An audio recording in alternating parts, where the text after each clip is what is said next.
Scentland, the land of scent. Hello and welcome everybody, it's Chris back with yet another fragrance review, and today it's all about an extremely classy fragrance from Italy by the house of Sergio Soldano, released in 1991, and it's a member of a series. Remember the black one from 85, the white one from 86, and this again from 1991, the brown version For Men, okay? And Italy, this is Italy bottled just like the other two members of this lineup, of this range that I have just mentioned. And one of my favorite destinations, especially in the summer, is Italy, because it really has everything that you're looking for as a traveler. It has the people, it has the culture, it has the architecture, it has the landscape, it has the food, it has the art, it has everything. Okay, it's just good to be in Italy, especially as a tourist when you spend your free time there, you know. And so the entire Sergio Soldano line does represent Italy to the utmost, in my opinion, and this one probably is the best in that, and I'm gonna tell you why. First of all, it smells like all the things that I've just mentioned: the landscape, the culture, the art, the people, the streets, or the countryside, or the kitchen, la cucina della mamma, the food, okay, with all its the vineyards, the seaside, the countryside again, or the big city, with the people driving with the Vespas, smoking, reading newspapers, sitting in bars and cafes, and so on, the harbors and everything bottled in here, in my opinion. Okay, and how does it achieve that? Now, it's a very complex fragrance, and it does start with a bittersweet combination of cumin and artemisia, and almost immediately you get aldehydes which sort of keep this upbeat at all times, this fragrance. Okay, very important. It never sits heavy on your shoulder. This is always leggero, it's always leggero, definitely. And what I get straight ahead is vetiver as well as basil.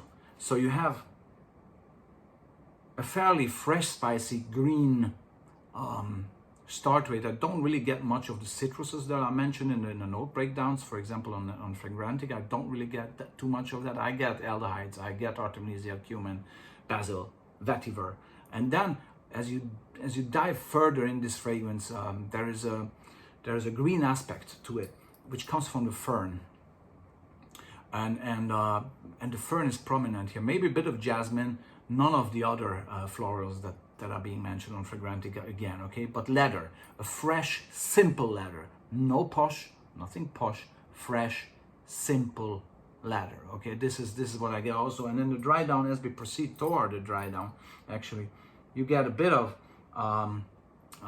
musk, olibanum, moss, probably a bit of patchouli as well, but to me it stays more vetiver sort of. So you have vetiver, you have basil, you have artemisia, you know, you have a bit of patchouli, so you have the fern, so it's, you can see it's a very busy fragrance, okay, but well blended busy.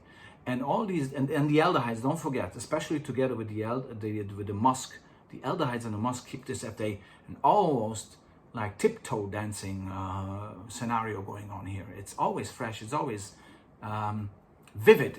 Probably that's the best word. This fragrance is very, very vivid with all its, and this is where it differs to the heavy hitters of the 80s, let's say it, because this one is more, again, more vivid, more leggero, more easygoing. Okay, it dances, it sparkles, it keeps you, it's fresh, spicy throughout the entire development of this fragrance, and that makes it very, very special. And it really gives you this feeling. Maybe you're sitting in probably rather southern Italy, although this smells like, to me, like Bologna, for example, as well. So not even that. So even northern Italy is fine. Okay, but this could be a city smell. This could smell like Bologna or Napoli or Bari or Cesena or you know, any of those cities that are so typically Italian, or the Italian countryside, somewhere in Puglia or Reggio Calabria or Toscana, or even in Sardinia or Sicilia. This is just embodying the feeling, this la dolce vita italiana that you experience as a tourist, obviously in my case. But it really has that, and the reason why it has is not only that so many special notes so well blended, but it's blended with heart. Okay, it has been blended with purpose, skill, and heart.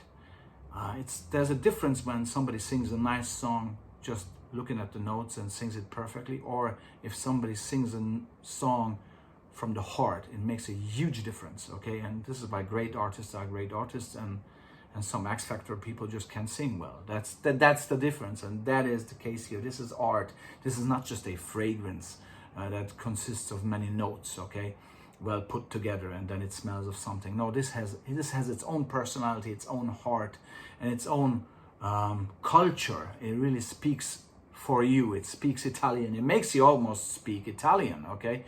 Absolutely stunning. Performance-wise, lasts you throughout the day. It develops nicely. It goes from the start that I've mentioned into this rather leathery, musky, still aldehyde, dry down that is persistent for a long time, but still some spices are like dancing around. I mean, you will never really miss the basil, or you will never really miss the cumin and the artemisia here, the cumin, sorry, and so. It's just extremely interesting, and it becomes part of your aura. It becomes part of you if you spray it underneath the shirt. 5-6 sprays I do, and then I let it breathe with my skin temperature. Let it become one with my skin chemistry and body heat. That's what I want to say, and it works perfectly because it creates a sophisticated aura around you. Again, it's just really delicate, very Italian, extremely versatile. You can wear this any time of the day, any time in the year, and even age-wise, there's no boundaries for this one. I think it's so Italian, like it is really Italian, and Italy is there for everybody to enjoy, just like this fragrance. Okay, some would probably say it smells dated. Art is never dated. Art is never dated, and this fragrance is art. So this fragrance is therefore never dated, okay? Take it from me. Take it from me, okay? Art. So my current favorite of the Sergio Soldano line is Sergio Soldano Brown. Brown, okay? For Men, Brown. Whatever the name is, it's never written up there. It just says Sergio Soldano Man, but it's the brown bottle, right? We all agree. Because of its tremendous style, tremendous versatility, and it's up there in the league with all those classy ones from Italy, like your Crizia Homme, or your Versace L'Homme, your Gianfranco Ferré, your Trussardi Action, strong hint toward Trussardi Action. The Trussardi Action from 1990 is a bit more dense. This is a bit more leger, a little bit more easygoing, okay? But that's the line. If you know Trussardi Action from 1990, this is along those lines, okay? So without much further ado, ladies and gentlemen, enjoy the summer. Choose the right fragrance for the summer. It does not necessarily have to be an aquatic, citrusy, or melon fragrance or smelling of a cocktail. Sometimes it can be something that is fresh, spicy, and projects a certain level of sophistication and joie de vivre, and something that, you know, is great if it manages to become one with your personality and enhances your aura, okay? So thanks very much. This was Chris from Scentland with Sergio Soldano Man, the brown version. Thanks very much, and see you soon for yet another review. Bye-bye.